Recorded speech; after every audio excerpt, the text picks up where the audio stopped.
পয়লা June খাম চিহ্নে vote দিন। পয়লা জুন খাম চিহ্নে ভোট দিন। বাঘ বলে ক্যানিং পূর্বের বাঘ বলে, জীবনে তিনি বলছেন কোর্টে ওঠেনি। নওশাদ সিদ্দিকীর সাথে লেগেছিল, নওশাদ সিদ্দিকীর কর্মীদের সাথে লেগেছিল, তাকে নটোরিয়াস ক্রিমিনাল করে রেখে সেখান থেকে এখনো বার হতে পারেনি। বুঝতে পেরেছেন? তার নামে মানহানি মামলা দিয়েছি, কোর্টে গিয়ে তাকে জামিন নিতে হয়েছে। তা আগামী দিনে আমার কর্মীদের দিকে ওই রকম কেউ অন্যায় করলে, যে বেটাই হোক না কেন, শাহজাহানের মতো বড় বড় বেটাকে এখন জেলের ভাত খেতে হচ্ছে, ইডির ভাত খাবে, আর এখানে চুনোপুটি আপনার এলাকা পোড়া দেবে। কিন্তু কিছু মানুষকে ভুল বুঝিয়ে দিচ্ছে যে বিজেপিকে আটকানোর জন্য নাকি তৃণমূলকে লাগবে। তা আপনাদের বলবো, আপনারা বুথে গিয়ে তাদের বলুন 6 থেকে 8 জন এমন আছে যারা একবার করে ঘুরে চলে এসছে বিজেপি থেকে তৃণমূলে। ওই ভোটটা দিয়ে, ভোটটা দেওয়ার পরে ও বিজেপিতে লাভ মারবে না, এই দায়িত্ব মমতা ব্যানার্জি নিতে পারবে তো? আর নালে একটা লিখিত মমতা ব্যানার্জিকে স্ট্যাম্প পেপারে দিতে বলুন তো, দেবে? আমি আপনাদের বলছি, যদি মমতা ব্যানার্জি স্ট্যাম্প পেপারে লিখে দিতে পারে যে এই যে বিএমপি গুলো নির্বাচিত হবে আর যে এমএলএ গুলো আছে একটাও দল পরিবর্তন করবে না, এইটা স্ট্যাম্প পেপারে আমি লিখে দিচ্ছি, তাহলে নওশাদ সিদ্দিকী যে 8টা দিয়েছে আগামী দিনে যে প্রার্থী দেবে সবকটাই তুলে নেবে। তবে হ্যাঁ, শর্ত থাকবে, যদি একটা এমএলএ একটা এমপি দল পরিবর্তন করে মুখ্যমন্ত্রী সিট থেকে তাকেও পদত্যাগ করতে হবে। পারবে? আমি সাহস নিয়ে বলছি, আইএসএফ সাহস নিয়ে বলছে, ও জীবনে দিকে দিতে পারবে না। কারণ উনিও ভালো জানেন তিনি কজনকে গাদ্দারকে টিকিট দিয়েছেন ভাইপোকে বাঁচানোর জন্য। বাবু তুই চলে যা রে, নালে আমার ভাইপোটা গ্যারেজ হয়ে যাবে। বুঝতে পারছেন না? তিনি যদি আর ভাইপোর কথা ভেবে যদি আমাদের এত ভাইপোকে ধ্বংসের দিকে ঠেলে দেয়, জাহান্নামের দিকে ঠেলে দেয়, তাহলে আমরা আমাদের ভাই ভাইপোর কথা ভাববো না? তো আমরা আমাদের ভাই ভাইপোর কথা ভাবলে আমাদেরকে একটু দায়িত্বশীল হয়ে উঠতে হবে। আমাদের বুথে গিয়ে আমাদের বুথের চাচা খালা জ্যাঠা মামা পিসি যারা আছে তারা তাদের ভাই ভাইপোর কথা যাতে ভাবে সেইগুলো কানে পৌঁছে দিতে হবে। কি বললাম বুঝতে পেরেছেন? তাহলে একাধিক এমপি সিটে কন্টেস্ট করছে যারা ভিতর থেকে বিজেপি হয়ে বসে আছে, সেই সিটগুলোতে আমাদের কি হবে, দিলে ভোটটা পচে যাবে। আরো কিছু সিট আছে সেন্ট্রাল এজেন্সি একবার করে মিস কল দিয়ে রেখে দিয়েছে। কেমন মিস কল? ইডি একবার করে ডেকেছে, সিবিআই একবার করে ডেকেছে, আইটি রেট হয়েছে। বুঝতে পারছে না? ইনকাম ট্যাক্সের ডাক পড়েছে, একবার করে মিস কল দিয়ে রেখেছে। ও ভোটে জেতার পরেই ডাক পড়বে, ফাইনাল কল পড়বে। বুঝতে পারছেন? গত রাত্রি একটা খবর দেখছিলাম, এই আপনার আপ দলের এক এমএলএ অতিশী কি নাম ওনার, ভদ্রমহিলা, ও সম্ভবত এডুকেশন মিনিস্টার হবে, কোন একটা শিক্ষামন্ত্রী হবে, তিনার একটা খবর দেখছিলাম, বলেছে হয় তুমি আসো না হলে জেলে যাও। এবার উনি যদি দুর্নীতি করে থাকে কি করবে? আপের ঝান্ডা ছেড়ে দিয়ে গেরুয়া ঝান্ডা পরে নেবে দুর্নীতি থেকে বাঁচার জন্য। আর না হলে জেল খাটতে প্রস্তুত আছি, আমি মাথা নত করবো না। এটা করতে পারে, দুটোর মধ্যে একটা করবে তো। এবার বলুন, যারা দুর্নীতি করেছে তারা মনে হয় জেল খাটার জন্য করেছে? তারা ভোগ করার জন্য তো দুর্নীতি করেছে। আমাদের রাজ্যে আপনাদের এখানে যারা আছেন সবার রেশনের ম্যাক্সিমাম দেখো রেশনের চালে আমাদের সংসার চলে। যারা আমাদের রেশনের চালকে চুরি করে নিয়েছে তারা আপনাকে কথা দিয়ে কথা রাখবে? তারা তো কথা দিয়েছিল 2021 সালের, তারা কথা দিয়েছিল 2016-তে, তারা কথা দিয়েছিল 2011-তে যে আমরা ক্ষমতায় আসলে তোমাদেরকে রাজার হালতে রাখবো। কিন্তু একটা কথাও রেখেছে? উল্টে আমাদের সাথে প্রজার আচরণ হচ্ছে। শাসক ভোটারদের আচরণ হয়নি, নাগরিক আর শাসকের আচরণ হয়নি। সরকার আর নাগরিকের আচরণ করা দরকার সেটা করেনি। ওরা রাজা, আমাদেরকে প্রজার মতো ব্যবহার করছে। তো যারা দুর্নীতি করেছে একবার করে মিস কল দিয়ে রেখেছে, ED CBI, ED income tax, IT, তাদেরকে যদি আমরা ভোট দিই তাহলে কি হবে ভাই? সব ভোটগুলো কোথায় যাবে? পচা যাবে, বিজেপিকেই দেওয়া হচ্ছে। আজকের দিনে এখানে দাঁড়িয়ে বলছি, আজকের ডেটে দাঁড়িয়ে বলছি, মমতা ব্যানার্জি, অভিষেক ব্যানার্জি তথা তৃণমূল কংগ্রেসকে ভোট দেওয়া মানেই বকলমে বিজেপিকে সহযোগিতা করা। আপনারা ডিসাইড করুন, পাড়ার মানুষকে গিয়ে বলুন তোমরা কি করবে। তোমরা কি করবে বলো, যে কোনটা করবে? বিজেপি তৃণমূলকে হারাবে না তৃণমূলকে ভোট দিয়ে বিজেপিকে সুবিধা করে দেবে? তোমরা হাতে এটা মানুষকে বলুন। আর কিছু সংখ্যক মানুষ আছে যারা তৃণমূলের অত্যাচারে বড় ফুলের দিকে ঝুঁকেছে। কিছু সংখ্যক মানুষ আছে তো, এই গোসাবাতেও আছে, মথুরাপুরে আছে, পশ্চিমবাংলায় আছে। এই সন্দেশখালীর কথা বলি, যেভাবে তৃণমূলীরা অত্যাচার করেছে, প্রতিটা গ্রামে এই অত্যাচার হয়েছে তৃণমূলীদের নেতাদের দ্বারাই। তারা এই অত্যাচার থেকে বাঁচার জন্য বড় ফুলের দিকে গিয়েছে। মনে হয় বড় ফুল তৃণমূলকে ঠান্ডা করবে, মানে জব্দ করবে। তাদেরকে বলুন, দেখুন না 2011 সালের আগে, সরি 2021 সালে নির্বাচনের পরে নোটোরিয়াস ক্রিমিনাল লিস্টে শওকত মোল্লা সাহেবের নাম উঠে গেল। এত অত্যাচার করেছে। সেন্ট্রালে ক্ষমতায় কারা আছে? বড় ফুলের দল। ক্যানিং এ মার খেলো কে? আইএসএফ তো সব থেকে বেশি খেয়েছে। বড় ফুলের দলের কর্মীরাও মার খেলো। আমাদের ভাই ক্ষমতা নাই, কিন্তু যতটুকু ক্ষমতা আছে পেনের খোঁচা দিয়ে আমরাই ওকে নোটোরিয়াস ক্রিমিনাল লিস্টে নাম তুলতে বাধ্য করেছি ন্যাশনাল হিউম্যান রাইটস কমিশনকে, পেনের খোঁচা দিয়ে। কিন্তু দেশ চালাচ্ছে যারা, তাদের কর্মীরা এত মার খেলো, তাদের কর্মীরা বাড়ি ছাড়া হলো। অসমে নিয়ে গিয়ে নাকি তাদের কর্মীরা ছিল, যাদের দ্বারা অত্যাচারিত হলো, তাদের নেতার সাথে এক জায়গায় বসে চা খেতে লজ্জা করলো না? তাদেরকে বলুন, যারা তৃণমূলের অত্যাচারে বড় ফুলকে ভরসা করছে, তাদেরকে বলুন বড় ফুল আর এই জোড়া ফুল একে অপরের পরিপূরক। তুমি যদি ভাবো বড় ফুলকে দিয়ে জোড়া ফুলকে আটকানো যা হবে, তাহলে দিবা স্বপ্ন দেখছো। এই দুটো ফুলকেই পরাস্ত করতে পারে, সেটাই খাম। আসো বড় ফুল জোড়া ফুলকে বিসর্জন দাও। ফুলকে টেস্ট করা হয়েছে। এই যে ফুলটা দেখতে পাচ্ছেন এখানে আছে, একটা নির্দিষ্ট সময় পরে এটা কি হবে? শুকিয়ে যাবে। তারপরে কি হবে? পচতে শুরু করবে। তারপরে কি হবে? পোকা জন্মাবে। আর এই পোকাতে আমাদের স্বাস্থ্যের ক্ষতি হবে। 12 বছর ধরে ফুল শুকেছে, পচেছে, এখন শুকিয়েছে, পচেছে। আর 10 বছর ধরে বড় ফুলকেও সারা দেশের মানুষ দেখলো ও ফুল এক্সপায়ার হয়ে গেছে, ও ফুল শুকিয়ে গেছে, পচে গিয়েছে।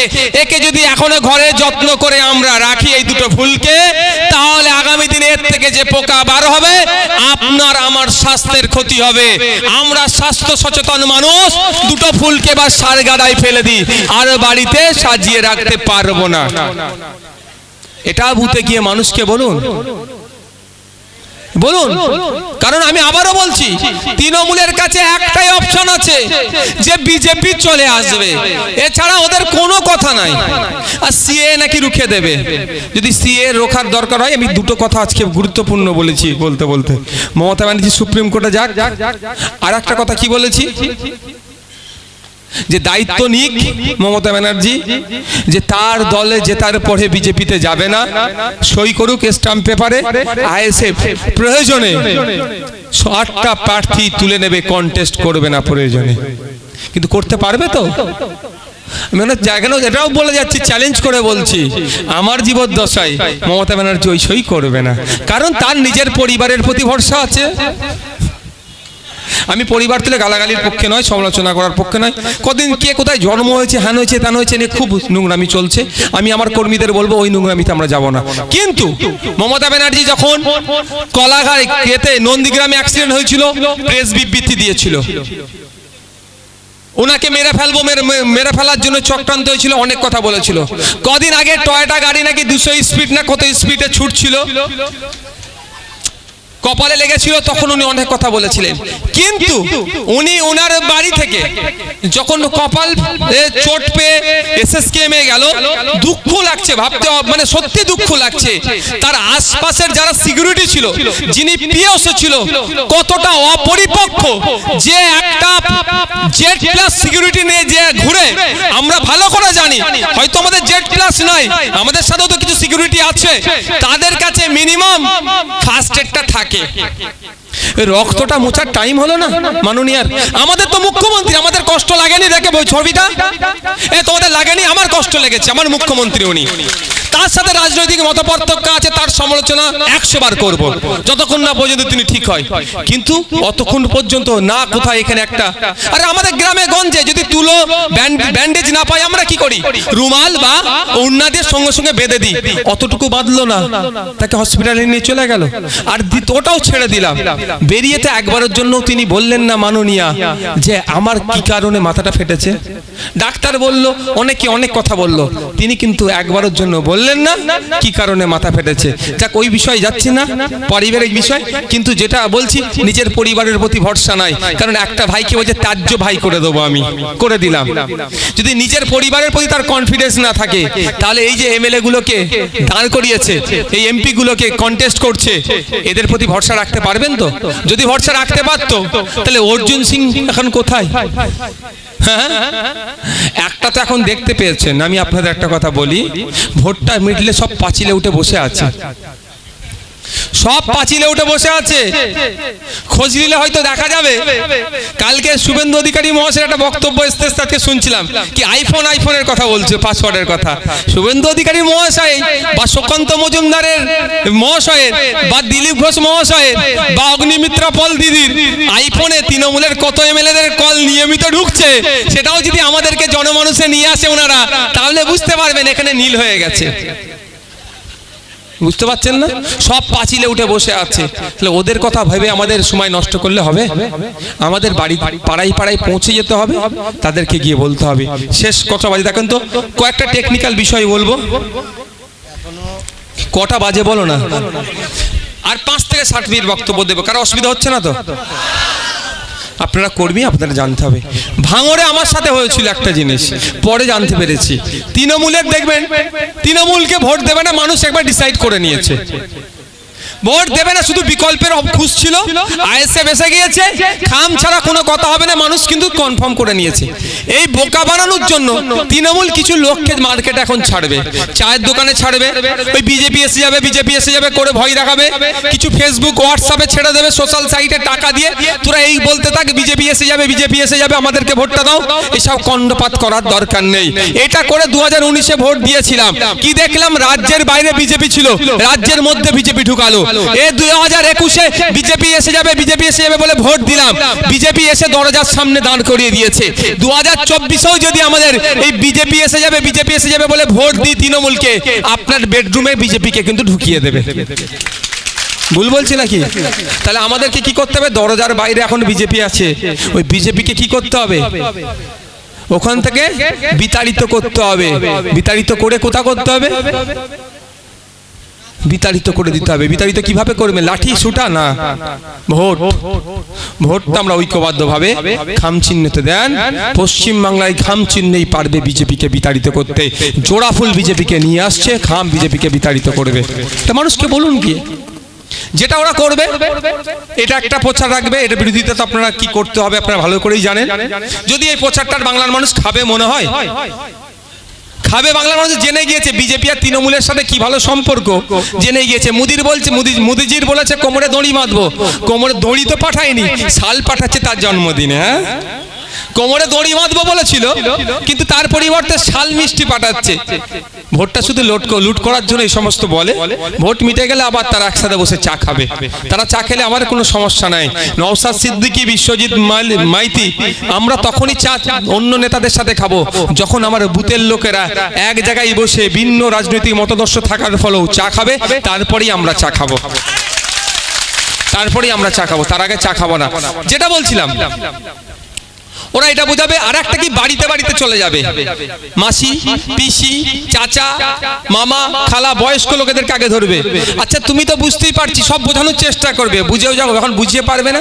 বুঝতে পেরেছি তুমি ভাইজানকেই ভোট দেবে খাম চিহ্নে, তো কেমন ভাবে ইভিএমে ভোট দিতে হয় তুমি জানো তো? একে তো বয়স্ক লোক, গ্রামের সহজ সরল লোক, সেই কবে ভোট দিয়েছে তো ভুলেই গেছি আমরা, ইভিএম মেশিনটা কেমন। ভাঙড়ে হয়েছে আমার সাথে ওই রকম কিছু সংখ্যক লোক বাড়িতে বাড়িতে বুথে বুথে গিয়ে কিছু মেয়েরা গিয়ে এরকম বুঝিয়েছে। বলেছে প্রথমে 1 নম্বরে ভাঙড়ে তৃণমূলের ছিল, বলছে 1 নম্বর সুইচটা অন করবে, তারপরে ভাইজানকে খাম চিহ্নে ভোট দেবে। মানে 1 নম্বর সুইচটা অন করা মানে বুঝতে পারছো তো, কেল্লা পথে ভোট হয়ে যাবে। তো আপনারা কি করবেন? ইভিএম মেশিনের যে আমাদের যখন সিম্বল অ্যালটমেন্ট হয়ে যাবে, ওর দরকার লাগে 2-4 বার মানুষের বাড়ি যেতে হবে, যাবেন, সেটা প্রিন্ট করে মানুষের দাঁড়ে দাঁড়ে গিয়ে দেখাবেন। আমাদের 3-4 নম্বরে হয়তো আসতে পারে নাম আমাদের, তো যত নম্বরে আসবে সেটা নিয়ে মানুষকে দেখাবেন। অন্য কোনো সুইচে হাত দেওয়ার দরকার নাই। যদি আইএসএফ কে ভোট দিতে চান, যদি ভাইজানদের জনপ্রতিনিধি তথা জনগণের জনপ্রতিনিধিকে পার্লামেন্টে পাঠাতে চান, তোমার রুজি রুটির কথা পার্লামেন্টে গিয়ে বলবে। তোমার নাগরিকত্ব যাতে না কেউ কাটতে পারে তার হয়ে পার্লামেন্টে গিয়ে লড়াই করবে। তুমি কৃষক, তোমার বিরুদ্ধে বিল নিয়ে আসলে তৃণমূলীদের মতো চুপচাপ কম্প্রোমাইজ করে নেবে না, কৃষকের হয়ে পার্লামেন্টে কথা বলবে, দেশের নাগরিকের হয়ে আওয়াজ তুলবে। যদি জনগণের জনপ্রতিনিধি পাঠাতে চাও, অত নম্বরে আমাদের আছে, এই দেখো এখানে গিয়ে হাত দেবে, সুইচটা এখানে গিয়ে প্রেস করবে। এটা বাড়িতে বাড়িতে গিয়ে আপনাদের বলতে হবে। অন্যথায় তৃণমূল কিছু লোককে টাকা দিয়ে ফিট করে কি করবে, ওই ওদের 1 নম্বরে কি 2 নম্বরে নাম আসলে বলবে কি বলবে, 1 নম্বর কি 2 নম্বর সুইচটা টিপলে মেশিন অন হবে, তারপরে যেখানে ইচ্ছা ভোট দাও, সব ভোট ওইদিকে নিয়ে নেবে। এটা মাথায় থাকবে তো ভাই। আপনি কর্মী বন্ধুরা যারা এসেছেন, শেষের দিকে একদম এসেছি, আর ভয় পাওয়ার কোনো জায়গা নাই। তো আপনাদের বলে রাখছি, অনেকে বলতে পারে 2021-এর পরে যেটা হয়েছে 2024-এর পরে করব, তাদের বলে দেবেন নওশাদ সিদ্দিকীর কথা না, আমার নাম নিয়ে বলবেন। নওশাদ সিদ্দিকী বাস্তব 2021-এর আগে রাজনীতির বুঝতাম না, শুধু রাজনীতি থেকে অনেকটাই দূরে ছিলাম। 2021-এ কিন্তু পাল বিধানসভার মধ্যে আছে, আর 2024-এ রাজনীতির কিছুটা হলো জ্ঞান অর্জন করতে পেরেছে। কিভাবে এর জবাব কোন জায়গায় দিতে হবে, সাহস থাকলে আমার কর্মীদের সাথে একবার লাগো, বুঝিয়ে দেবে মজা। আপনারা দেখেছেন তো, বাঘ বলে ক্যানিং পূর্বের বাঘ বলে, জীবনে তিনি বলছেন কোর্টে ওঠেনি। নওশাদ সিদ্দিকীর সাথে লেগেছিল, নওশাদ সিদ্দিকীর কর্মীদের সাথে লেগেছিল, তাকে নটোরিয়াস ক্রিমিনাল করে রেখে সেখান থেকে এখনো বার হতে পারেনি। বুঝতে পেরেছেন? তার নামে মানহানি মামলা দিয়েছি, কোর্টে গিয়ে তাকে জামিন নিতে হয়েছে। তা আগামী দিনে আমার কর্মীদের দিকে ওই রকম কেউ অন্যায় করলে, যে বেটাই হোক না কেন, শাহজাহানের মতো বড় বেটাকে এখন জেলের ভাত খেতে হচ্ছে, ইডির ভাত খাবে। আর এখানে চুনোপুটি আপনার এলাকার যেগুলো আছে তাদের প্রস্তুত থাকতে বলুন। গণতান্ত্রিক প্রক্রিয়াতে ভোট করবে, এক জায়গায় বসে চা খাবেন, তার সাথে কোনো আমার অভিযোগ নেই। কিন্তু অন্যায় করবে, কোথায় আইনের মাধ্যমে কোথায় পৌঁছাতে হবে সেটা যথাসময়ে বুঝিয়ে দেব। সুতরাং ভয় পাওয়ার কোনো দরকার নাই, মাথা তুলে বাঁচবেন। কারো দয়াতে আমরা বেঁচে নাই, কারো দয়াতে আমরা এখানে নাই, কেউ আমাদেরকে দয়া করেনি, আমরা এখানে আছি। আমাদের রুজি রুটি কারো দয়াতে হয়নি, আমরা ইনকাম করছি, কোনো নেতার টাকাতে আমরা চলিনি, আমরা খাচ্ছি, আমরা ওই জন্য চলছে। সুতরাং আমরা আমাদের মাথা তুলে দাঁড়াবো, কারো দয়া ভিক্ষা আমরা নেব না, আমরা আমাদের অধিকার বুঝে নেব। ভয় পাওয়ার কোনো জায়গা নাই, আপনারা নিশ্চিন্তে থাকুন। শেষে বলবো, একদম কর্মী সম্মেলন এসেছেন, বিভিন্ন স্তরের কর্মীরা এসেছেন। ভাই, আমাদের দল কর্পোরেটদের কাছ থেকে ইলেকট্রাল বন্ড নিয়েও চলে না, বা আমাদের অত টাকা নাই আমাদের দলকে চালাবার। আমাদের দলটা কিভাবে চলে একটু বলুন।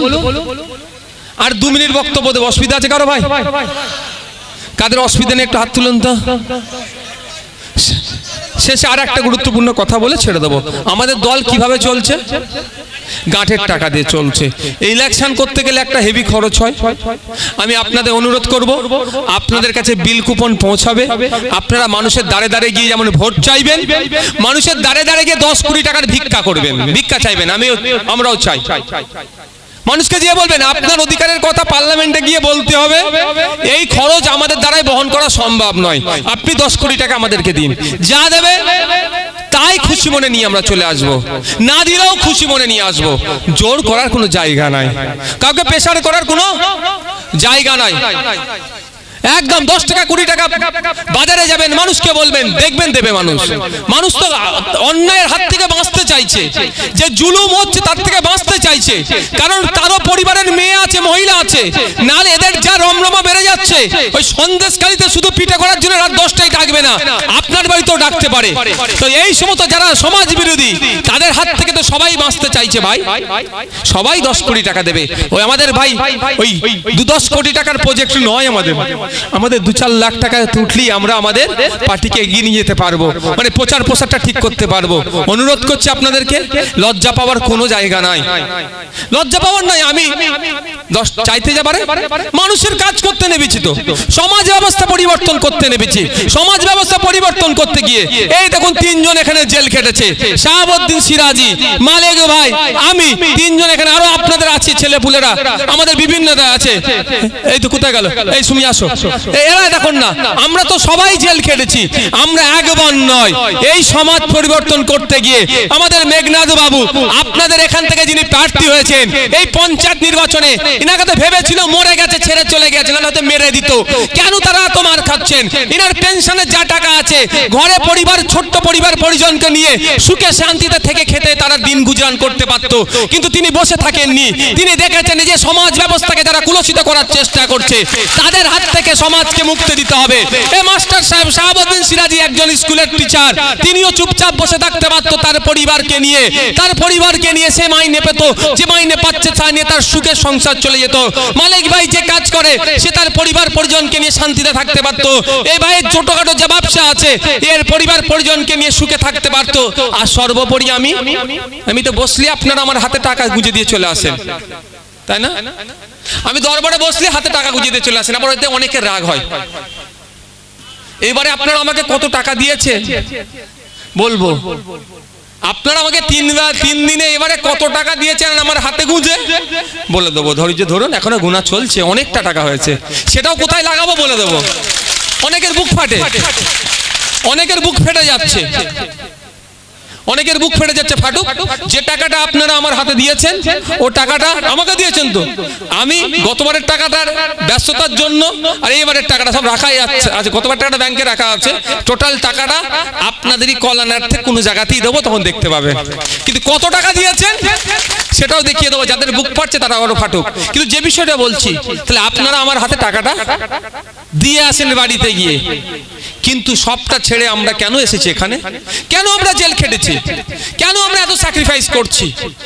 যে আমার ভালোবাসার মানুষ আমাদের জন্য এক কথায় জান দিয়ে দেবে বলছে, কিন্তু তাদের জান আমার দরকার নেই। তাদের মূল্যবান ভোটটাকে যদি আমরা এক জায়গায় করতে পারি, তারাও যেমন বাঁচবে আমরাও মাথা তুলে থাকবো। আমরা সমাজ ব্যবস্থা পরিবর্তন করতে এসেছি।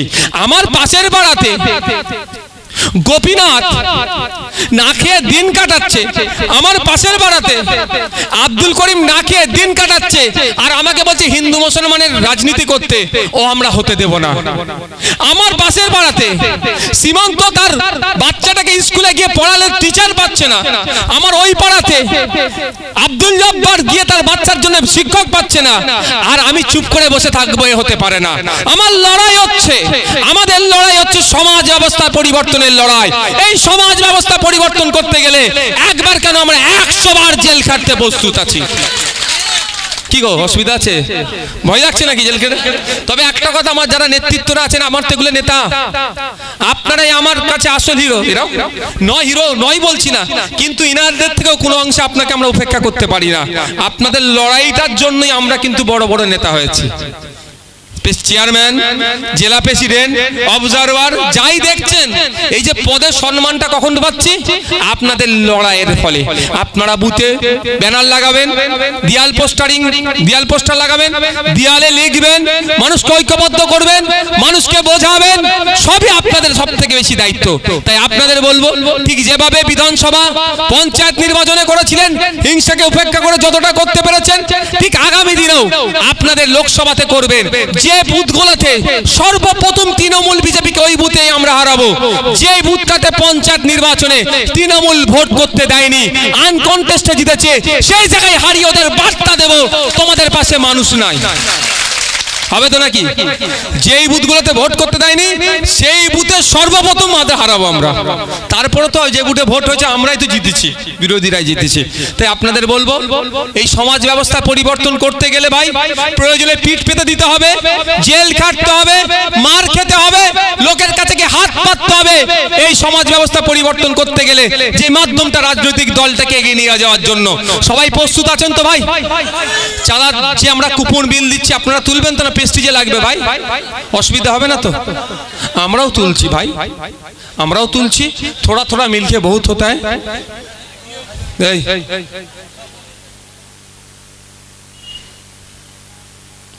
আপনাদের অনুরোধ করছি, আপনারা আজ থেকে এখান থেকে গিয়ে পাড়াতে পাড়াতে ছড়িয়ে পড়ুন। যার আত্মীয় স্বজন যেখানে আছে, এটা হতে পারে জয়নগরের আত্মীয় স্বজন, কারো আত্মীয় আছে মথুরাপুর লোকসভার মধ্যে, ওখানে আমাদের প্রার্থী, ফোন করুন যে এবার কোনো কথা নয়, ভাইজানকে দেবো।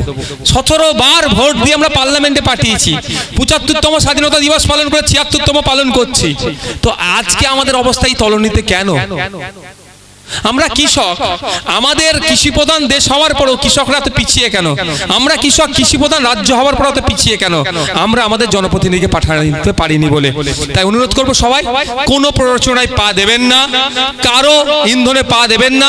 গণতান্ত্রিক পক্ষে রাজনীতি করব, সুযোগ মানুষ দিলে কাজে লাগাবো, অন্যথায় যাদের সুযোগ দিবে তাদের কাজের ভুল হলে বলে দেবো। ভাই শেষ কথা একটা শেষ কথা বলবো আপনাদের, আমরা জোটের স্বার্থে সর্বোচ্চ চেষ্টা করে যাচ্ছি, এখনো পর্যন্ত করছি, আজকে রাত পর্যন্ত করব, হয়তো আগামীকাল আমাদের বাকি সিটগুলো আমরা যেখানে যেখানে দেব আমরা ঘোষণা করতে পারি। তবে একটা অনুরোধ, এখন থেকে দেখছি সত্যি খুব কষ্ট লাগছে, আমাকে খারাপ লাগছে যে কোনো মন্তব্য যদি আমাদের বিরুদ্ধে কেউ করে, খারাপ ভাষায় মন্তব্য করছে, আপনারা সেই মন্তব্য করবেন না প্রতি উত্তরের জন্য। আপনারা যুক্তি তর্ক দিয়ে যদি তাদেরকে বোঝাতে পারেন বোঝাবেন, অন্যথায় ওই টাইম নষ্ট না করে আপনাদের মূল্যবান সময় কোথায় দেবেন? দুটো মানুষকে বোঝাবার জন্য আপনার বুথে। কোথায় ঢাইফোন কালকে রাত্রেই বলে দেবে তোমাদের ভাই। এটা হচ্ছে আমাদের জয়নগর, আমাদের জয়নগরটাতে কনসেন্ট্রেট করতে হবে। জয়নগরটা কি আমাকে আমার এখান থেকে মেঘনাথ বাবুকে পাঠাতে হবে, এটাই আমাদের সর্বপ্রথম লক্ষ্য থাকবে। আর ওটা রাজ্য কমিটির ব্যাপার তো আপনারা সকলেই জানেন। আপনারা যেমন আপনাদের বুথের ডিসিশন নেন, সেটা বুথের সবাইকে মানতে হবে, আপনাদের কারো বিপক্ষে গেলেও মানতে হয়। ঠিক অঞ্চল কমিটির ডিসিশনে কোনো অঞ্চলের নেতার বিপক্ষে গেলেও তাকে যেমন মানতে হয়, ঠিক একইভাবে রাজ্য কমিটির ডিসিশন আমার পক্ষেও আসতে পারে, আমার বিপক্ষেও যেতে পারে, কিন্তু আমাকেও সেটা মানতে হবে। তো ওটা রাজ্য কমিটির পার্ট, অনেক বড় বিষয়।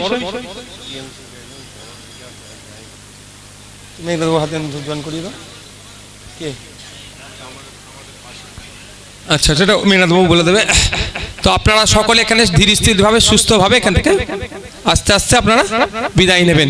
এর মধ্যে কেউ ঢুকবেন না, একটা এক্সট্রা কেউ না লোক ঢুকে, শুধুমাত্র মিডিয়ার বন্ধুরা থাকবে। আপনাদের এতক্ষণ কাজ ছিল শোনার, আপনাদেরকে শুনিয়েছি, আপনারা এগুলোকে নিয়ে বুতে বুতে ছড়িয়ে পড়ুন, মানুষের কানে তুলে দিন। আমার ভরসায় মাইকে বলে দেবো, মাইকে বলে দেবো। আচ্ছা আচ্ছা, আমাদের প্রার্থীকে আপনারা একবার, আপনাদের মাস্টার মশাই জয়নগর তাহলে একটা স্লোগান আমি দিচ্ছি, চুপচাপ চুপচাপ চুপচাপ। তাহলে আগামী দিন নির্বাচনের 1 জুন আসছে দিন, খাম চিহ্নে ভোট দিন। 1 জুন খাম চিহ্নে ভোট দিন। 1 জুন খাম চিহ্নে ভোট দিন। এটাই পাড়াতে পাড়াতে একদম আপনারা পৌঁছে দেবেন আমাদের প্রার্থী। শোনেন একটা কথা বলি, অনেকে যোগ্যতা নিয়ে প্রশ্ন করে না, আমরা কিন্তু যোগ্যতার মূল্যায়ন শুধু শিক্ষা দিয়ে আমরা করি না, তার সামাজিকতাও দরকার যোগ্যতার মূল্যায়নে।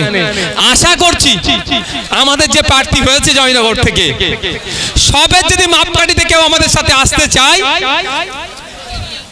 আশা করছি আমাদের যিনি আছেন প্রাক্তন শিক্ষক, হাই স্কুলের ইতিহাসের শিক্ষক, সম্মানীয় শ্রদ্ধেয় মেঘনাথ হালদার মহাশয় অন্যদের থেকেও ছাপিয়ে যাবে। সকলে ভালো থাকবেন, আপনারা এখান থেকে বিদায় নিন। আমরা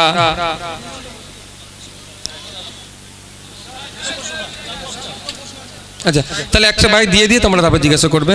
আচ্ছা, আগে সবার কোশ্চেনটা দিয়ে দিই, তারপর আপনাদের দিয়ে দেবো। সবারটা ওরা যায়। এক মিনিট, ওদের তো মিডিয়া বন্ধুদের কোনো, আপনি একটু বসে অভিজ্ঞতা একটু দিয়ে দিচ্ছি, এক্ষুনি দিয়ে দিচ্ছি।